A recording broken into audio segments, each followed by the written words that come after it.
Okay, Norbert, we're gonna do story time.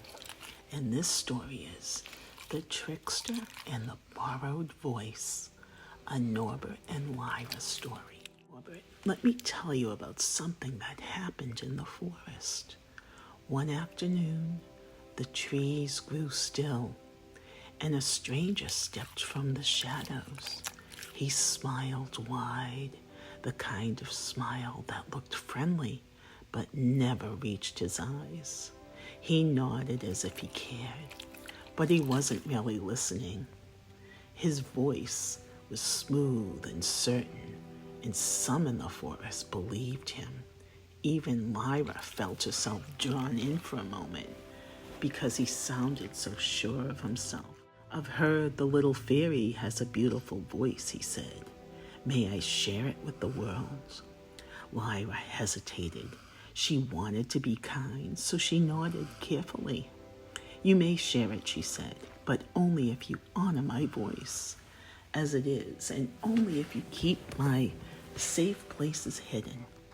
The stranger's grin widened as though he agreed. Lyra chose to trust him. She gave him her time. She sat with him beneath the oak, showing him how her song had found its way into written form, hoping it might help him too. He listened, eagerly nodding as if he valued her gift. For a moment she felt glad to share what she had learned and to trust again. But soon she noticed he wasn't truly listening. He wanted her to do the work for him, to turn his scattered notes into finished songs the way she had. Gently, Lyra stopped him. "You have work of your own to do," she said. "Take your notes and shape them into your own book of song." She thought that was the end of it, that he would honor the gift she had given. But instead, the stranger broke her trust. He snatched her song and shouted it into the air as if it were his own. He bent her song into his own tune, bragging loudly to the forest. "Look what I've made." He held it up as proof of his greatness. Not a gift, but a disguise. Lyra's chest tightened, hearing her own voice twisted until it no longer sounded like her, was painful, as if she had been erased. She tried to speak, her voice trembling. "That's not what I agreed to. Please stop." But the stranger only waved her words away. "You're too small to understand," he boasted. "I'm helping you by making your song greater."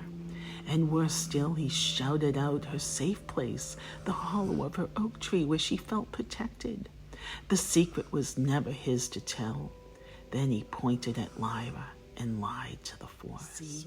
See, her wings only grew because of me. She was broken for years, and I alone gave her flight. Lyra's heart ached. First her song taken, her words ignored, her home exposed, and now her wings claimed as someone else's doing. For a moment she shrank back, almost forgetting who she was.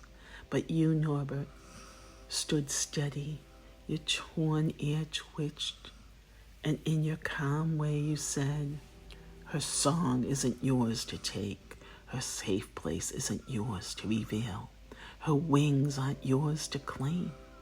Smiles can trick some, but truth always sees through what isn't real. The stranger smirked. "It's too late. Everybody believes me now. What can she do?" Lyra closed her eyes. She placed her hands over her heart. Beneath the ache, she felt the glow of her truth, steady and alive. Then she rose to a full height and declared, "My voice is mine. My story is mine. My wings are mine. I call them back." And at her words, something wondrous happened. The tiny wings that had first sprouted when she witnessed kindness began to shimmer. They stretched wide, glowing strong, no longer fragile, but wings she could trust. The forest held its breath. At Lyra's words, the stranger's grin cracked. its false shine fading like mist in the morning. The false image he had stolen of her, the borrowed voice, the twisted song, could not hold. It shattered and drifted away in a puff of smoke. Gone as quickly as it came, he opened his mouth to boast again. But no sound came, for when Lyra's wings grew, their light carried a magic of protection. It sealed her truth inside her own heart, so no one could ever steal her song or speak her story as their own. Lyra's wings gleamed brighter than dawn.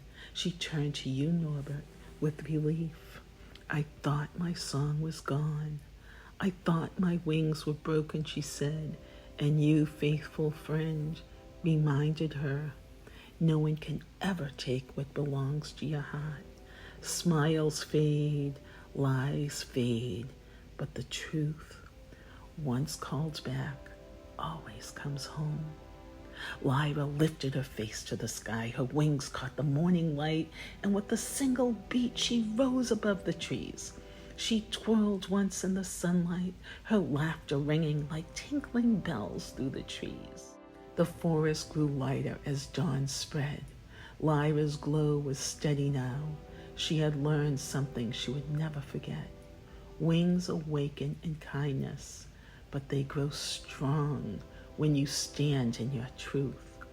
And beside her, Norbert, you wagged your tail, proud and gentle, guiding the peace that had returned. Kindness awakens your wings. Truth makes them strong.